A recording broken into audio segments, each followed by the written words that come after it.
Vaughn Hilliard, let's first, though, talk about your reporting on Democrats really concerned about 2024 and Trump.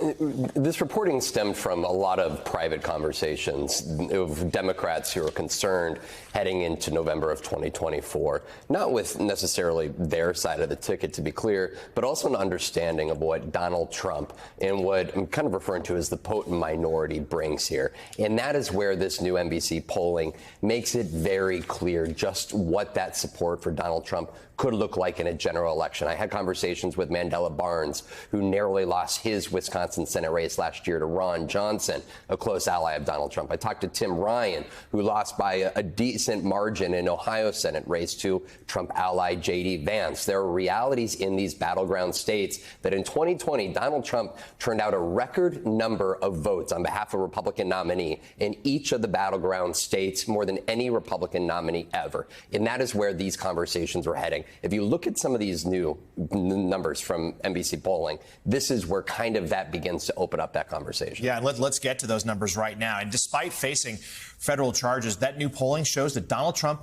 is expanding his lead in the 2024 Republican primary. In the latest NBC News survey, Trump is the top choice of 51% of GOP voters. That's up from 46% in April. In second place, with 22%, is Florida Governor Ron DeSantis, whose support has fallen by 9 points since the last poll, which was taken before he officially entered the race. Although Trump remains popular among Republicans, just 34% of all registered voters view him positively, while 56% view him negatively. 55% also say the recent charges against Trump give them major or moderate concerns about the former president. As for his most likely 2024 general election opponent, incumbent President Joe Biden, 43% approve of the job he is doing in office, while 53% disapprove. That's essentially unchanged from April.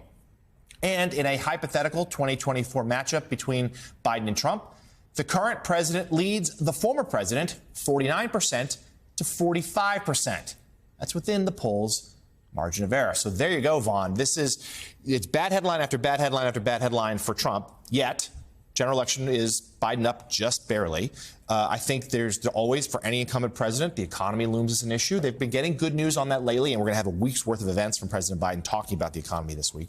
But those polls really crystallize this dynamic, right? That Trump is only increasing his grip on the Republican Party, but for them, a lot of warning signs for next year. Exactly. And that is where that number, 49% for Joe Biden, 45% for Donald Trump. This is a national poll. You know what the NBC News poll the final week before the 2020 election was? Joe Biden over Donald Trump by 10 percentage points. Yeah. This is plurality voting. And if we have potentially third-party candidates from Cornel West to no labels, you don't know where the economy is heading. And that is where in some of those numbers, yes, when you're looking at the approval ratings for Donald Trump, they're not great. But when you have only 45% of the country saying that the classified documents indictment is either of minor concern or of no concern at all, that is a glimpse into what Donald Trump has to work off of here. You're talking about a guy that in which a country in which 35% of the country has a negative feeling towards the FBI here. For Donald Trump here, this is an opportunity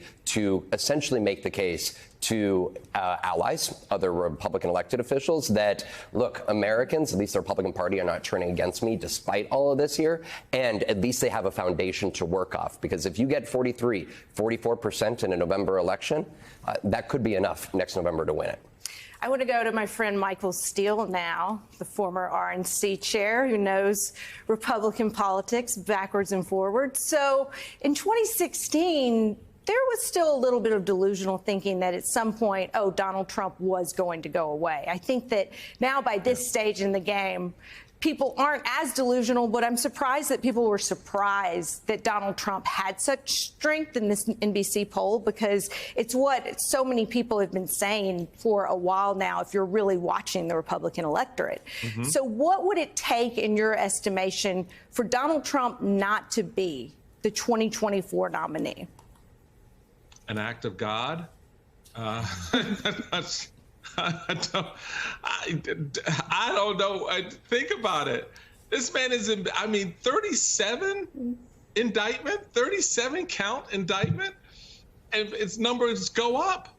So yeah, this is baking itself in a way that I just don't see any of these candidates that are running against him in this primary, not just chipping away at least, but actually gaining enough sufficient ground to become a credible number two, to narrow the race to just two people that, you know, would excite and bring into the mix those Republican voters who are about 60% of whom do not support or do not vote in primaries, Republican primaries. That's a big number, and there are lanes there that can be created for that. But I just don't see where that comes down at this point. Donald Trump is one of these political figures, once in a lifetime. Unfortunately for us, it's our lifetime, that has this kind of hold on a political party that, by the way, he could give two rats patooties about.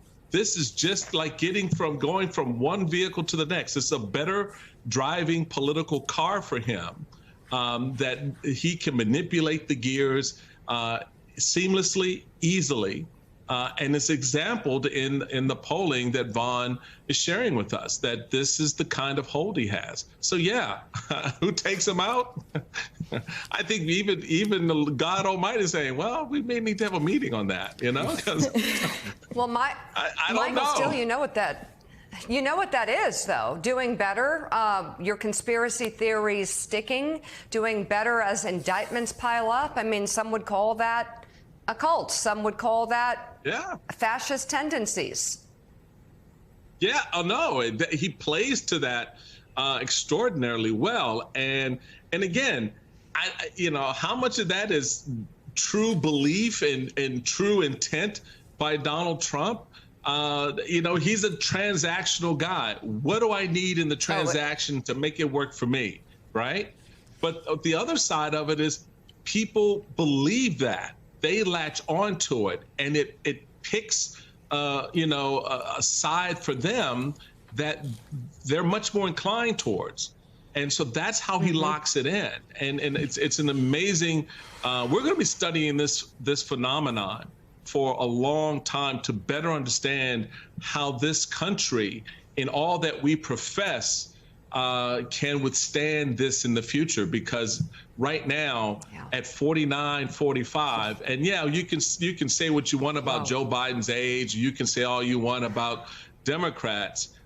This is less about them and a lot more about a country that's inclined towards some of the things Donald Trump is putting out there.